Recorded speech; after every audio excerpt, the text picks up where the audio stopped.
ఓం శ్రీమాత్రే నమః. ఛానల్లోకి స్వాగతం అండి. ఏప్రిల్ 27వ తేదీ అమావాస్య ఆదివారంతో కలిసి రావటం అనేది చాలా విశేషమని, అలాగే ఎంతో శక్తివంతమైన రోజని పండితులు చెబుతున్నారు. ఈ రోజు కన్యా రాశివారు ఏం చేయాలి?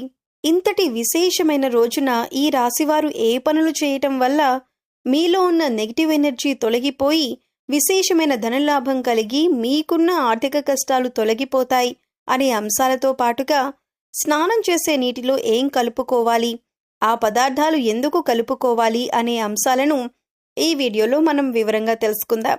కానీ అంతకంటే ముందుగా మీరు గమనించాల్సిన విషయం ఏంటంటే, ఇప్పటివరకు మీరు మన ఛానల్ని సబ్స్క్రైబ్ చేసుకోకపోతే సబ్స్క్రైబ్ చేసుకొని పక్కనే ఉన్న బెల్ ఐకాన్ నొక్కి ఆల్ సెలెక్ట్ చేసుకుంటే మేము ఇలాంటి వీడియోస్ అప్లోడ్ చేయగానే ముందుగా మీకు నోటిఫికేషన్ వస్తుంది. ఇక వివరాల్లోకి వెళ్ళిపోతే, ముందుగా అమావాస్య రోజు ఏ పనులు చేస్తే అదృష్టం కలిసొస్తుందో, ఏ పనులు చేస్తే దురదృష్టం కలుగుతుందో తెలుసుకుందాం. అమావాస్య చాలా శక్తివంతమైంది. అమావాస్య రోజు కొన్ని పనులు చేస్తే అదృష్టం బాగా కలిసొస్తుంది. అమావాస్య రోజు ఎవరైనా సరే సూర్యోదయానికి పూర్వమే తలస్నానం చేయాలి. తలంటూ స్నానం చేయకూడదు. తలస్నానం అంటే కేవలం నీళ్లు తల మీద పోసుకొని తలస్నానం చేయాలి. ఈ తలస్నానం చేస్తే చాలా మంచిది. అమావాస్య రోజు మధ్యాహ్నం పూట నిద్రపోకూడదు.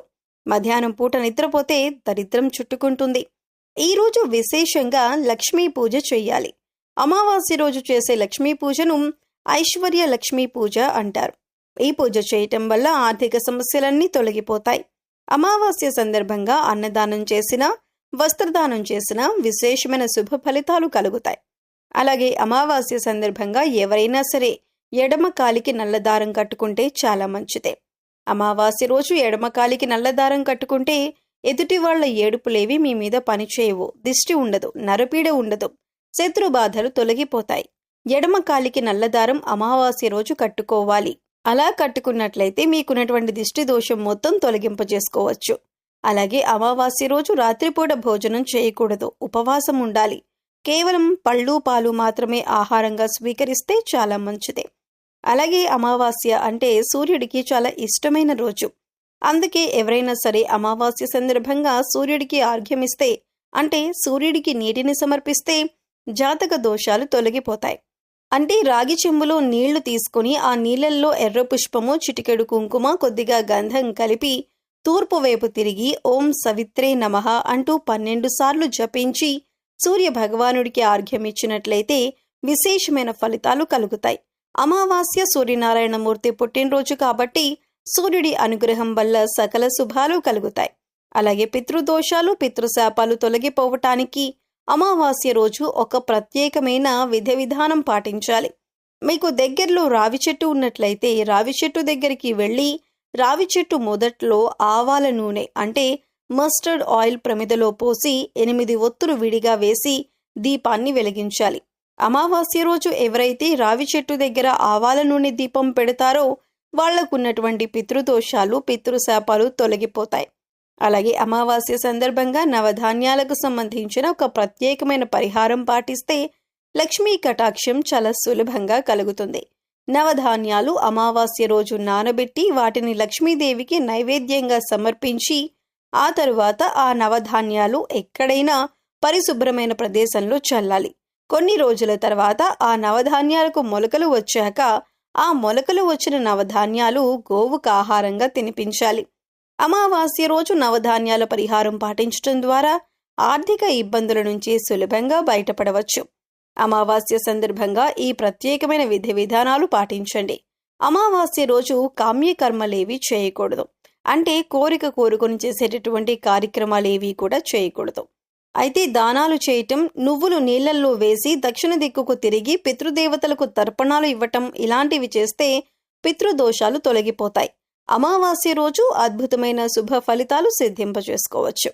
అలాగే అమావాస్య రోజున బకెట్ నీళ్ళల్లో ఏది వేసుకుని స్నానం చేయటం వల్ల మీలో ఉన్న నెగిటివ్ ఎనర్జీ తొలగిపోతుంది. అలాగే ఈ పదార్థాలను బకెట్ నీళ్ళల్లో ఎందుకు కలుపుకోవాలి అనే అంశాలను ఇప్పుడు తెలుసుకుందాం. ప్రతి ఒక్కరూ కూడా ఆ భగవంతుడి ఆశీస్సులు మాపై ఉండాలని, జీవితంలో గొప్పగా ఎదగాలని కోరుకుంటారు. మరి ఆ దిశగా అడుగులు వేసేందుకు తమ వంతుగా ప్రతిరోజు పూజ చేస్తూ ఉంటారు. పూజ చేసినప్పుడు ఫలితాలు వస్తాయా అంటే మనశ్శాంతి మాత్రం ఖచ్చితంగా వస్తుంది. ఫలితం వస్తుందా అంటే మాత్రం అది వారి పూర్వజన్మ కర్మ ఫలితం మీద కూడా ఆధారపడి ఉంటుంది. మరి అలాంటి కర్మ ఫలితాన్ని తగ్గించుకోవాలంటే ఏం చేయాలి అనే సందేహం మీకు రావచ్చు.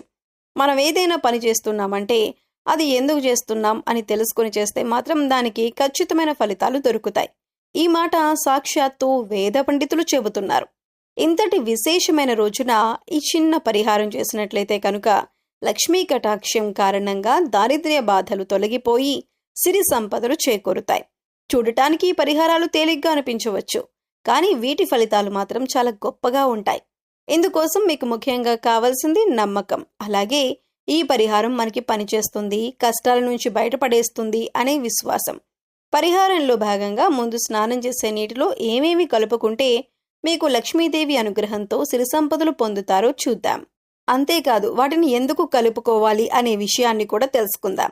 ఈ సృష్టిలో ప్రతి ఒక్క పదార్థానికి కూడా ఒక ప్రత్యేకత ఉంటుంది. అంతేకాదు మనం కనుక మనసులో బలంగా సంకల్పించుకుంటే ఆ పదార్థంలో ఉన్న గుణం ప్రత్యేకమైన పదార్థాలతో చేర్చి ఉపయోగించటం వల్ల మన సంకల్పాన్ని భగవంతునికి చేరవేస్తుంది. కానీ ఈ పరిహారాలు తేలిగ్గా ఉన్నాయి కదా చేసేద్దాం అని చేయటం కాదు, మనస్ఫూర్తిగా నమ్మి చేయాలి. అప్పుడే మీకు సత్ఫలితాలు వస్తాయి. ఇక ఇంతటి విశిష్టమైన అమావాస్య రోజు ఈ రాశివారు ఉదయాన్నే నిద్రలేచి చక్కగా స్నానం చేయాలి. అలాగే స్నానం చేసే నీటిలో ఒక తమలపాకు, కొద్దిగా రాళ్ల ఉప్పు, అలాగే 2 హారతి కర్పూరం బిళ్ళలు పొడి చేసి వేసుకొని ఇవన్నీ నీళ్లలో కలుపుకొని స్నానం చేయాలి. ఈ నీళ్లతో పిల్లలు ఇంకా పెద్దవాళ్లు కూడా స్నానం చేయవచ్చు. తమలపాకులు అంటే శుభసూచకం, అలాగే భగవంతుడికి ఎంతో ఇష్టం. అంతేకాకుండా ఈ పదార్థాలన్నీ కూడా మీలో పాజిటివ్ ఎనర్జీని పెంచుతాయి, మీ చుట్టూ ఉన్న నెగిటివ్ ఎనర్జీని తీసేస్తాయి. ఈ పదార్థాలను నీళ్లలో కలిపి స్నానం చేయటం వల్ల భగవంతుని అనుగ్రహాన్ని పొందుతారు. బకెట్ నీళ్లలో ఒక తమలపాకును వేసి అరగంట తర్వాత స్నానం చేస్తే శరీరానికి మరింత స్వచ్ఛత లభిస్తుంది. ఒంట్లో ఉండే నెగిటివ్ ఎనర్జీ అంతా తొలగిపోతుంది. ఇక తమలపాకు అందుబాటులో లేని వారు చిటికెడు పసుపును స్నానం చేసే బకెట్ నీళ్లలో వేసుకోవచ్చండి. ఎందుకంటే పసుపు అనేది శుభసూచకం. ప్రతి ఒక్క శుభ కార్యక్రమానికి ముందుగా మనం గణపతిని పసుపుతో తయారు చేస్తాం అన్న విషయాన్ని గమనించాలి. ఇక ఇటువంటి పసుపుని చిటికెడు నీళ్లలో కలుపుకోవటం వల్ల మనలో పాజిటివ్ ఎనర్జీ పెరుగుతుంది. అంతేకాదు మనసుకు కూడా పవిత్రత చేకూరుతుంది. ఇక రెండవ పదార్థం మన నీళ్లలో కలిపింది రాళ్ళుప్పు. ఈ రాళ్ళుప్పు నీళ్లలో కలపడం వల్ల మనలో ఉన్నటువంటి నకారాత్మక శక్తి అనేది తొలగిపోతుంది, అంటే నెగటివ్ ఎనర్జీ. వాస్తవానికి చెప్పాలంటే మనకు తెలియకుండా మన మీద ఒక రకమైనటువంటి నకారాత్మక శక్తి పనిచేస్తూ ఉంటుంది. ఇక ఇలాంటి నకారాత్మక శక్తి ఉన్నప్పుడు మనం చేసే పనుల్లో ఆటంకాలు రావటం, అలాగే ఆర్థికంగా కుంగిపోవటం, ఇలాంటివన్నీ చూస్తూ ఉంటాం. ఇక ఈ నకారాత్మక శక్తి నుంచి బయటపడటానికి చిన్న చిన్న పరిహారాలు చేసుకుంటే సరిపోతుంది. దాన్ని తొలగించుకోవటానికి రాళ్ళుప్పు మనకు ఎంతగానో సహాయపడుతుంది. ఇక మూడవ పదార్థం మనం నీళ్లలో కలిపింది కర్పూరం బిళ్ళలు.